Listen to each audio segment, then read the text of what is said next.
কে আমার বাবা আজকে ৩ দিন ধরে আপনার সিটি হাসপাতালে ভর্তি দিছিল, বাট আমি আসা নেওয়া করে আমি বাসা ট্রিটমেন্ট করাইতেছি।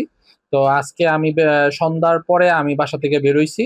আমার ওয়াইফ আমার পরকীয়া লিপ্ত ছিল। তা আমি আমাদের ফ্যামিলিগত ভাবে আমি অনেকভাবেই চেষ্টা করছিলাম তাকে শুধরানোর জন্য। সেটার এলাকার সালিশ বসছিল বা বিভিন্ন মাধ্যমে বিভিন্ন বিচার আচারের মাধ্যমে অনেকবারে মিলানোর চেষ্টা করছে। সে কলেজের একটা ভার্সিটির একটা ছেলের সাথে সে সম্পর্কে লিপ্ত ছিল। সবচেয়ে মর্মান্তিক বিষয় হচ্ছে আমার বাবা হচ্ছে এখন মৃত্যু সজ্জায় আছে। তা আজকে মৃত্যু সজ্জায় ওনাকে হাসপাতাল থেকে আমি বাসায়ও আনতে পারি নাই। বাসায় আসার আগেই সেই খালি বাসায় পায়া আমার বাসা যা কিছু আছে সবকিছু নিয়ে আমার সবকিছু নিঃস্ব করে সে আমার নিয়ে চলে গেছে। আমার গাড়ির বিভিন্ন ডকুমেন্ট, আমার স্বর্ণ গয়না, আমার টাকা ছিল ৫ লাখ টাকার অধিক।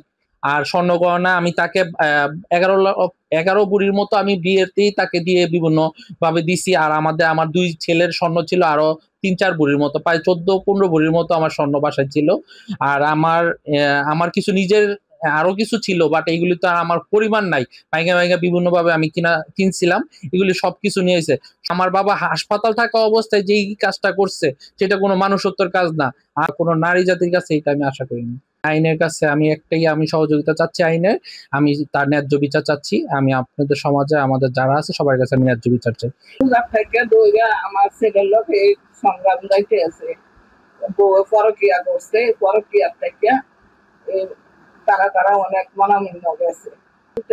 অনেক বুঝাই যে দেখ, দুটা ছেলের দিকে চাইয়া সব বাদ দিয়া তারপর তুই তুই বনিয়া সংসার কর, আমার দুটা নাতির দিক চাইয়া।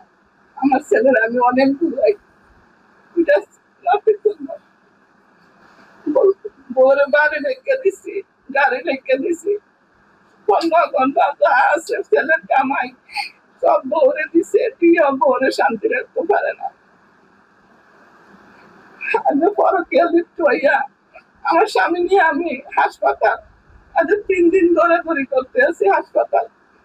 আর বউ এদিক দিয়া যায় পারছে কয়নাগাটি টাকা পয়সা আমার নাতিরা লইয়া বাসা থেকে বাইরে গেছে, আইয়া দিয়ে আমার ঘর বন্ধ বন্ধ।